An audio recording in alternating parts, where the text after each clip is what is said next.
کرنی ویسی بھرنی، نہ مانے تو کر کے دے، جنت بھی ہے دوزخ بھی ہے، نہ مانے تو مر کے دے۔ یہ سچائی ہے کہ نہیں ہے؟ تو جو اپنے ماں باپ کے ساتھ جیسا کرے گا ویسے ہی پائے گا۔ رمضان کی بات ہے، مثلا پٹی میں نے رمضان میں تقریر کی اور پھر اس کے بعد میں نے کہا کہ دیکھیے مدرسے کے لیے آپ لوگ رسید کٹائیے اور جلدی جلدی آئیے۔ ایک نوجوان کھڑا ہوا، کہہ رہا ہے کہ آپ ایک 50 سال کے ایک بوڑھے آئے، 60 سال کے، وہ کہنے لگے میرے ابا کے نام 500 کی رسید کاٹ دیجئے۔ میں نے ان کے ابا کے نام کاٹ دیا اور وہ ابھی چپل پہن رہے تھے، تب تک پلٹ کر کے بیٹا ان کا آ گیا، کہہ رہا میرے ابا کے نام کٹائیے۔ میں نے کہا رک جائیے، ان کو بھی بلایا۔ اچھا بیٹے کو پتا نہیں ہے کہ میرے باپ نے اپنے باپ کے لیے 500 روپیہ دیا ہے؟ نہیں پتا تھا۔ دیکھیے گا دنیا میں سیدھا دیکھیے گا، یہ 500 روپیے جو آپ اپنے مدرسہ فیض العلوم، کیا نام ہے جی، فیض العلوم کو آپ دیں گے، میدان محشر میں آپ پائیں گے اور سینہ ٹائٹ کر کے آپ اللہ تعالیٰ سے لیں گے۔ لیکن شرط یہ کہ اخلاص ہونا چاہیے، دکھاوے کے لیے نہیں ہونا چاہیے۔ سب سے پہلے مستحق آپ کا اپنا مکتب ہے۔ جو لوگ سوچتے ہیں کہ پیسہ خرچہ ہو جائے گا، بڑے کنجوس ہوتے ہیں، ان کے کاروبار میں برکت نہیں ہوتی۔ ایک مرتبہ ایسے ہی دین کے تعاون کی باری آ گئی، حضرت بلال اپنی جیب دیکھنے لگے کچھ ہے کہ نہیں پاکٹ میں، تو میرے نبی نے فرمایا تھا انفق یا بلال ولا تخش من ذی العرش اقلالا، اے بلال اپنی جیب میں مت جھانک، اللہ کے خزانے کی طرف دیکھ۔ دنیا میں کوئی ایسا انسان نہیں ہے جس نے مدرسے کا خیال کیا ہو اور اللہ نے اسے برباد کر دیا ہو۔ کسی نے دوسرے اپنے بھائی کا مکان تعمیر کیا ہو، خود برباد ہو گیا، ایسی کوئی مثال نہیں ہے۔ آپ کے گاؤں کا مکتب مدرسہ فیض العلوم سب سے پہلے نمبر پر، آپ اسے مضبوط کریے اور مولانا الحمدللہ تعلیمی اعتبار سے اس کا اور درجہ آگے بڑھانے کی کوشش کر رہے ہیں۔ اللہ تعالیٰ مولانا کو سلامت رکھے۔ ہونا چاہیے کہ نہیں ہونا چاہیے؟ دین کی جب بات آئے تو پھر اپنی جیب پر نگاہ نہیں ہونی چاہیے۔ ابھی آپ کا پروگرام ہوگا تو کوئی سوچے گا 10 ہی روپے میں کام چلا لیں، نہیں، اس موقع پر بھی آپ کو کیا کرنا ہے؟ بڑھ چڑھ کر کے تعاون کرنا ہے کہ نہیں کرنا ہے؟ کہ نوجوانوں کا جو حوصلہ ہے یہ حوصلہ اور پائے تکمیل کو پہنچ جائے۔ ابا بیمار ہیں، آپ کہتے ہیں کہ ہمارے پاس پیسے نہیں ہیں، ارے یہ ماں باپ تو وہ تھے جنہوں نے اپنا جگر بیچنے کے لیے رضامندی کا اظہار کیا تھا۔ نظام آباد کی بات ہے، ایک لڑکا تھا 70 سال کا، غالباً اس کے 7 یا 8 بھائی تھے، گردہ فیل ہو گیا، ساتوں بھائیوں نے انکار کیا، ہم اپنا گردہ دینے کے لیے تیار نہیں ہے۔ 70 سال کی بوڑھی ماں چارپائی پہ تھی، کہنے لگی ڈاکٹر کو بلاؤ، میرا گردہ نکال کر میرے بچے کو لگا دو۔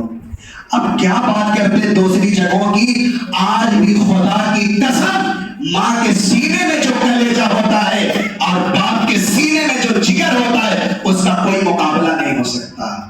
صحیح کہہ رہا ہوں کہ نہیں کہہ رہا ہوں؟ ایک صاحب ہے نظام آبادی کی بات کر رہا ہوں، قریب ہے نا، یہاں تو رہتا نہیں ہوتا، یہاں کی بھی مثال ایک دو دے دیتا آپ کو۔ ایک صاحب نظام آباد کے اپنے ابا سے بات نہیں کر رہے تھے۔ آج کل شادی بیاہ ہو جاتا ہے تو بیوی کے پیر دبانے لگتے ہیں، چورو کے غلام، ہے نا۔ چلیے ایک مثال اور دے دیتا ہوں۔ ہم لوگ ایک مرتبہ پروگرام سے واپس جا رہے تھے، اب مبارک پور کے قریب گھر ابراہیم پور، گاڑی روک دی، ایک بندہ بڑی تیزی کے ساتھ گاڑی سے آتا، میں نے رکوایا، 12 بجے کہاں جا رہا ہے؟ تو کہہ رہا ہے کہ بیوی نے فرمائش کی ابھی ہم کو گاجر کا حلوہ چاہیے۔ بیوی فرمائش کرے تو رات کی نیند غائب، ابا کی شوگر بڑھ جائے، بی پی ہائی ہو جائے، گیا نالائق ڈھابے پر کھانا کھانے کے لیے اور ساتھیوں کو کھلانے کے لیے 10,000 پھینک کے آ گیا اور اپنے ابا کی اپنے اماں کی دوائی لینے کے لیے تب اس کے پاس پیسے نہیں ہے۔ لعنت نہیں. میرے نبی نے فرمایا تھا قیامت کا انتظار کرنا جب دوستوں کی عزت کی جائے گی اور باپ کو ذلیل کیا جائے گا. لعنت ہو ایسے نوجوان پر جو اپنی بیوی کو آگے رکھتا ہو اور ماں کو دھکے مارتا ہو. میرے نبی نے فرمایا تھا قیامت کا انتظار کرنا. تو نظام آباد میں ایک صاحب تھے, اپنے بچے کو گود میں لے کر بڑا پیار کر رہے تھے اور اپنے ابا سے بات چیت بند. اچھا, ابا سے بات چیت کا بند کا مطلب یہ ہوا جنت سے بات چیت بند. ابا ہے کیا؟ قرآن کا وَقَضَىٰ رَبُّكَ أَلَّا تَعْبُدُوا إِلَّا إِيَّاهُ وَبِالْوَالِدَيْنِ إِحْسَانًا. اللہ نے کہا میری عبادت کرنا ہے اور میری عبادت کے بعد اپنے بوڑھے ماں باپ کی عزت کرنی ہے. ان کے قدموں میں زندگی گزارو گے تمہیں جنت ملے گی. ماں باپ کو ٹھکرا دو گے جنت روٹ جائے گی. کیا ہو جائے گی؟ جنت روٹ جائے گی. تو ماں باپ ہی کی رضامندی میں جنت ہے, اور ماں باپ کی ناراضگی میں کتنوں بیوی آ جائے اور کتنوں پٹی پڑھائے, لیکن پٹی پڑھیے گا مت ورنہ جنت آپ کی چلی جائے گی. ہاں, ایک بات اپنی بیوی سے ضرور کہیے گا, یہ کہیے گا, بتا رہا ہوں, اس کو نوٹ کر لیجئے, دل کی تختی پہ آج لکھ لیجئے. یہ بتائیے اپنی بیوی سے یہ کہیے گا, اگر اماں سے جھگڑا کرتی ہو, ابا سے جھگڑا کرتی ہو, تو ایک بات جو میں بتانے لگا وہ ضرور کہیے گا. اپنی بیوی سے یہ کہیے گا کہ صرف دنیا میں میرے ساتھ رہنا چاہتی ہو کہ جنت میں بھی رہنا چاہتی ہو؟ تو کہہ ہاں ہاں ہاں جنت میں بھی رہنا چاہتے, خالی دنیا کے ساتھی تھوڑی ہیں, ہم لائف پارٹنر دنیا کے بھی ہیں اور آخرت کے بھی ہیں. تو اس سے پھر کہیے گا کہ بتائیے میری جنت کون ہے؟ الجنت تحت اقدام الامہات. جنت کس کے نیچے ہے؟ میری ماں کے قدموں کے نیچے جنت ہے. اگر تو مجھے میری ماں سے الگ کرے گی تو میں جنت میں نہیں جا پاؤں گا. ارے کم وقت, تو بھی جنت میں نہیں جا پائے گی. اگر چلی بھی گئی تو میرا ساتھ نہیں ہوگا. سچی محبت کی علامت یہ ہے, جیسے تو مجھ سے پیار کرتی ہے میری جنت سے بھی پیار کرنا چاہیے کہ نہیں کرنا چاہیے؟ ایسے سکھائیں گے تب نہ بات بنے گی. ہم تو ایسے ہی سکھا دیتے ہیں, الحمدللہ کہنے کی نوبت نہیں آتی. مجھ سے پہلے وہ میری ماں کا پاؤں پکڑ لیتی ہے. اگر ہم سے محبت کرنا ہے تو میری ماں سے بھی محبت کرنا ہوگا, میرے والد سے بھی محبت کرنا ہوگا. یاد رکھا جائے, جب تک ماں باپ زندہ ہیں آپ صرف دعا تو لو. ہمارے محلے کی بات ہے, ایک نوجوان کا پاسپورٹ ابھی تازہ ممبئی سے آیا ہوا تھا اور کہتے ہیں نا وہ اسٹائل میں فوٹو کھینچایا تھا. آج کل کے نوجوان ہیئر کٹنگ کیسی ہے, ایک دم سیدھا انگریز کے جا کے ٹچ ہو جاتا ہے. ایسا بال کٹائے گا بعض نوجوان جیسے لگتا ہے سور کے اوپر کی ریڑھ کی ہڈی کا بال. ہوتا ہے کہ نہیں ہوتا ہے؟ یہ سچائی بتا رہا ہوں. ایک بال میرے آقا نے دیا تھا. ایک بال کون دیا تھا؟ میرے آقا نے بال دیا تھا. اب یہ بال غائب ہو گیا. لما جما وفرا, کانوں کی لو تک میرے نبی کے بال تھے, آدھی گردن تک میرے نبی کے بال تھے, اور کاندھے تک میرے نبی کے بال تھے, اور قیامت تک یہی سنت ہے کہ نہیں؟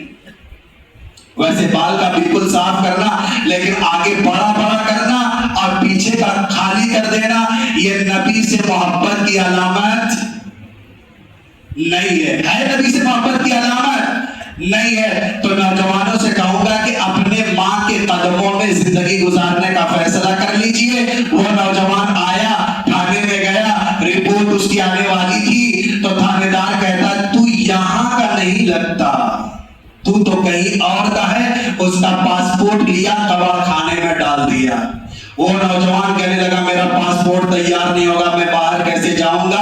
اپنی ماں کے قدموں میں گر گیا, کہنے لگا اماں آپ ہاتھ اٹھا دیجئے, ہاتھ اٹھا دیجئے. مسجد میں میں کہتا ہوں ماں نے ہاتھ اٹھائے اور اس کے بعد جب دوبارہ تھانے دار کھڑا ہو کر کے اس کا استقبال کرتا ہے.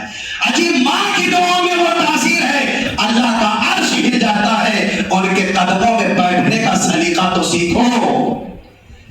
دنیا جاتی ہے، چلے کی جماعت میں جاتی ہے، سال کی جماعت میں جاتی ہے، دنیا کے کسی خطے میں چلے جائیے، جنت تو ماں کے قدموں کے نیچے ہی ملے گی۔ وہ بیچاری پوری چارپائی پہ بیٹھی کرا رہی ہے، رو رہی ہے، تڑپ رہی ہے، لیکن نوجوان اپنی ماں کا پاؤں پکڑنے کے لیے تیار نہیں ہے۔ ایک ارادہ کرو، طے کرو کہ انشاءاللہ جب تک اپنے ماں باپ کے پاؤں نہیں دبائیں گے، چاہے 2 منٹ کے لیے، تب تک نہیں سوئیں گے۔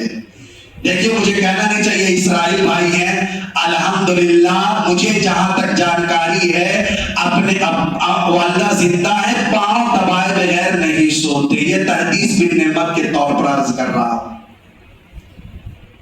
ماں باپ آپ کے دولت کے پجاری نہیں ہیں، وہ دولت نہیں چاہتے۔ آپ بتائیے، بیٹا سعودی سے آتا ہے تو بیوی کی الگ فرمائش، بچی کی الگ فرمائش، بہنوں کی الگ فرمائش، اماں کی کوئی فرمائش نہیں۔ ہو سکتا وزیر پور میں کوئی اماں ایسی ہو جو کہے کہ بڑا اینڈرائیڈ موبائل لے کر کے آئیے گا، نہیں۔ مائیں کہیں کی بھی ہو، مائیں فرمائش نہیں کرتی، سب کی فرمائش ہے، اجی سونے کا ہار لے کر کے آئیے گا، اجی اچھی گھڑی لے کر کے آئیے گا، اچھا کپڑا لے کر کے آئیے گا۔ ایک ماں ہے جو کوئی فرمائش نہیں کرتی۔ جب بیٹا آتا ہے، ماں مصلی بچھا کر دعا کرتی ہے اور ماں کہتی ہے اللہ میرے بچے کو سلامت رکھیے، رات کے 2 بجے ہیں، پورا گھر سو چکا ہے، ماں دروازے کے پاس کھڑی ہو کر کے اس کا استقبال کر رہی ہے۔ عبداللہ ابن مسعود سے مسئلہ معلوم کیا گیا، میری بوڑھی ماں ہے، سر پہ بٹھایا ہو، حج کرایا ہو، طواف کرایا ہو، حق ادا ہوا۔ عبداللہ ابن مسعود کا فتویٰ سنیے گا، کیا کہا رے باولے، جب ماں کے پیٹ میں تھا، ماں کو ہچکی آئی تھی، اس ایک ہچکی کا بھی ابھی حق ادا، اپنا خون پلایا ہے دودھ کی صورت میں۔ اگر ماں باپ زندہ ہے توبہ کریے، معافی مانگیے، اور اگر ماں باپ کا انتقال ہو چکا ہے ان کے قبرستان پر پہنچیے اور ان کے لیے ایصال ثواب کریے۔ میں کتنے علماء کو جانتا ہوں، خدا کی قسم، روزانہ اپنے ماں باپ کے لیے ایصال ثواب کرتے ہیں، 1 پارہ پڑھتے ہیں، 2 پارہ پڑھتے ہیں، تو اس لیے ماں باپ ان کے خوش بھی رہتے ہیں کہ ہماری اولاد، اور یہ ٹک ٹاک پہ ناچنے والی اولاد اگر آپ تیار کریں گے، فیس بک پہ تماشا کرنے والی عورتیں، آج کل آپ دیکھیے گا اعظم گڑھ کی کتنی عورتیں ہیں جو فیس بک پر اور انسٹاگرام پہ، اسنیپ چیٹ پہ ناچتی ہوئی نظر آ رہی ہیں۔ ہماری بہن بیٹیاں ہیں، درد ہمارے سینوں کے اندر ہونا چاہیے کہ نہیں ہونا چاہیے؟ جب یہ ان کے ماں باپ مریں گے تو یہ کھڑے ہو کر کے اپنے باپ کی قبر پر پیشاب تو کر سکتے ہیں، لیکن اپنے ماں باپ کے لیے ایصال ثواب نہیں کر سکتے۔ تو بہرحال مجھے زیادہ بات نہیں کرنی ہے، صرف اشارے میں یہ کہنا ہے کہ 3-4 کام کر لیجئے گا۔ تفصیلی بیان انشاءاللہ 20 ستمبر بروز جمعہ آپ کے گاؤں میں ہوگا۔ اللہ تبارک و تعالی آپ کے آنے کو قبول فرمائے، آپ کے بیٹھنے کو قبول فرمائے۔ سب سے پہلا کام 5 وقت کی نماز۔ دوسرا کام، بڑے ہوں تو چھوٹوں پہ شفقت، چھوٹے ہوں تو بڑوں سے کیا کرنا چاہیے، اور تیسری بات، بھائی بہن میں بہت نوک جھونک نہیں ہونی چاہیے۔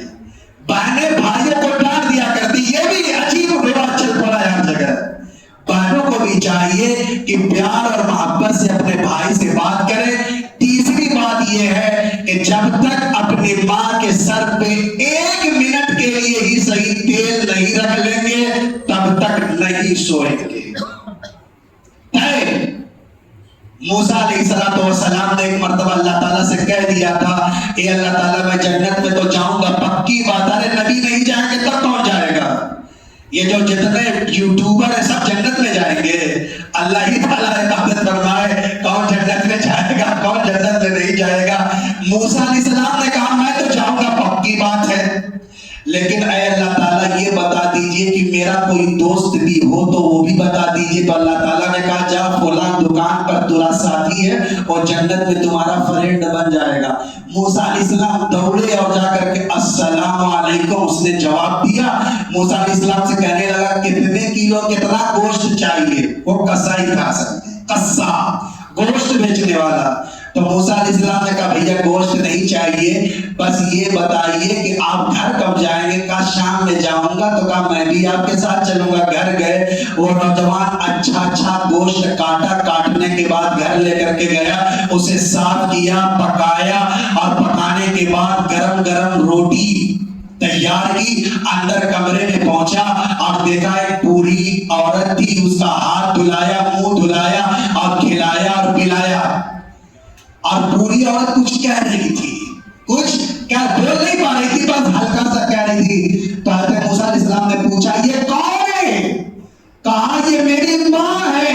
کہا کیا کر رہے تھے؟ کہا میرا ایک کام ہے, نماز پڑھنے کے بعد گھر پہ آتا ہوں, کھانا بناتا ہوں, روٹی تیار کرتا ہوں, اپنی ماں کے ہاتھ دھلاتا ہوں اور اس کا منہ دھلاتا ہوں, اور پھر اپنے ہاتھ سے نرم نرم تازہ گوشت کھلاتا ہوں. تو میری اماں ایک دعا دیتی ہے اور کہتی ہے اللہ میرے بیٹے کو جنت عطا کرے, اور جنت میں موسیٰ علیہ السلام کے کمرے کے بغل میں کمرہ دے دے, وہی والا پلیٹ ہو اور دوسری جگہ نہ چاہیے. تو میں اپنی اماں سے کہتا تھا ارے اماں میں گوشت بیچنے والا ادنا سا آدمی ہوں, اور وہ موسیٰ علیہ السلام جنہوں نے اللہ تعالیٰ سے بات کی ہے, وَكَلَّمَ اللَّهُ مُوسَىٰ تَكْلِيمًا, اتنا اونچا مقام ہے. ہم تو چپیتی کے شوربے ہیں, اور وہ نسبت خاکرہ بعالم پاک اتنا اونچا درجہ.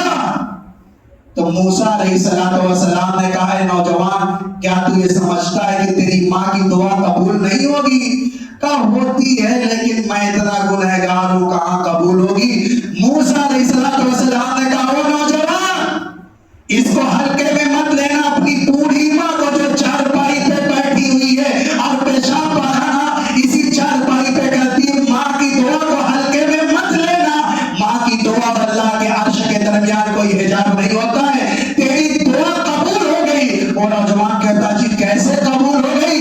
موسیٰ علیہ السلام نے گلے لگایا, کہا سن تیری دعا صرف قبول نہیں ہوئی ہے, نبوت چل کے تیرے دروازے پہ آ گئی ہے.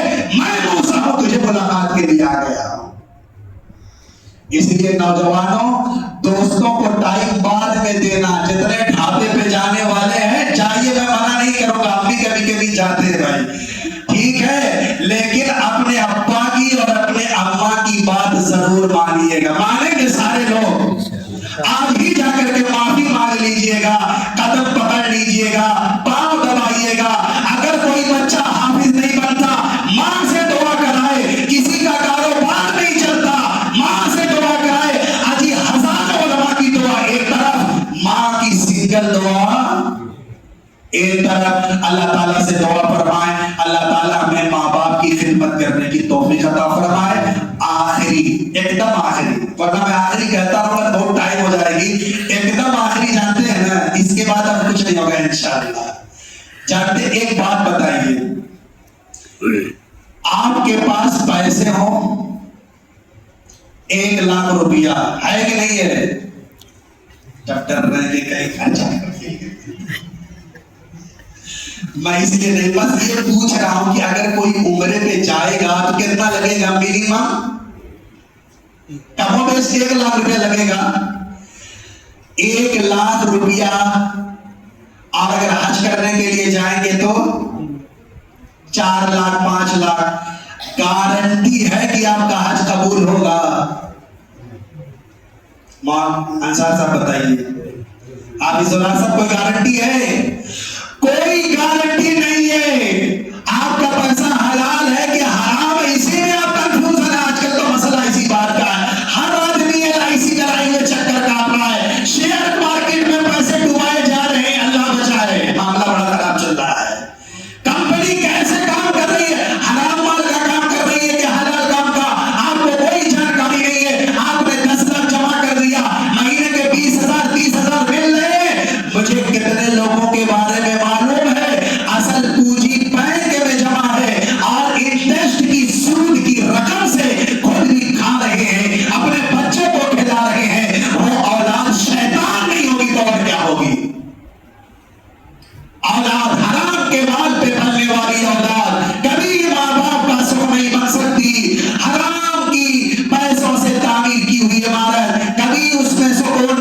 سکتا، حرام سے چلایا ہوا کاروبار کبھی آپ کو نجات نہیں دے سکتا۔ حلال مال میں برکت ہے، حلال مال کمانا چاہیے۔ میں عرض کیا کر رہا تھا کہ کوئی گارنٹی نہیں کہ حج قبول ہوگا، یا کوئی گارنٹی نہیں ہے کہ عمرہ قبول ہوگا۔ 1 لاکھ لگا، 4 لاکھ لگا، لیکن میرے نبی کی پکی حدیث سنیے۔ اس کو دیوبندی بھی مانتے ہیں، بریلوی بھی مانتے ہیں، شیعہ بھی مانتے ہیں، دنیا کا ہر مسلک کا آدمی مانتا ہے۔ اپنے بوڑھے ماں باپ کے قدموں میں بیٹھو اور ایک مرتبہ محبت کی نگاہ سے دیکھو، اللہ ایک حج مقبول کا ثواب عطا کرتا ہے۔ صحابہ نے کہا یا رسول اللہ اگر دن میں 100 مرتبہ دیکھیں تب؟ تو میرے نبی نے فرمایا تو کیا اللہ کے پاس ثواب کا اشتہار ختم ہو جائے گا؟ ارے وہ تو اتنا دے دے گا، اتنا دے دے گا کہ پوری دنیا کو دینے کے بعد سمندر میں سوئی ڈالی جائے اور نکالا جائے، سمندر کا پانی میرے رب کا خزانہ ہے، اور جو سوئی کے نیچے آیا ہے وہ دنیا کی خواہشات ہے، کبھی ختم ہونے والا نہیں ہے۔ آپ بتائیے ایک حج مقبول کا ثواب ہے، کس کے اتنا یقین ہے؟ نہ مجھے یقین ہے، نہ آپ کو یقین ہے۔ اتنی قیمتی دولت خدا کی قسم آپ کے پاس ہے، جب ماں باپ چلے جاتے ہیں گھر اندھیرا ہو جاتا ہے، خدا کے واسطے کاروبار میں ترقی چاہتے ہو اپنی ماں کا آنسو پوچھ دو، اگر چاہتے ہو صحت میں برکت چاہتے ہو، بیماری سے نجات چاہتے ہو، دنیا میں چین چاہتے ہو، آخرت میں چین چاہتے ہو، اپنے ماں باپ کے قدموں کو پکڑ لو، انشاءاللہ تعالی کبھی بھی بیماریاں آپ کے قریب نہیں آ سکتی اور آپ کو جنت میں جانے سے کوئی روک نہیں سکتا۔ آج کے لیے بس اتنا ہے، باقی باتیں انشاءاللہ 20 تاریخ کو بیان کی جائیں گی۔ اللہ تعالیٰ مجھے بھی عمل کی توفیق عطا فرمائے، آپ کو بھی توفیق عطا فرمائے۔ بہت بہت شکریہ آپ حضرات کا کہ آپ حضرات نے اپنا قیمتی وقت دیا۔ اب یہی بیٹھے رہیے، اذان ہوگی اور فوراً جماعت ہوگی۔ وآخر دعوانا ان الحمدللہ رب العالمین، نماز کے بعد دعا ہوگی۔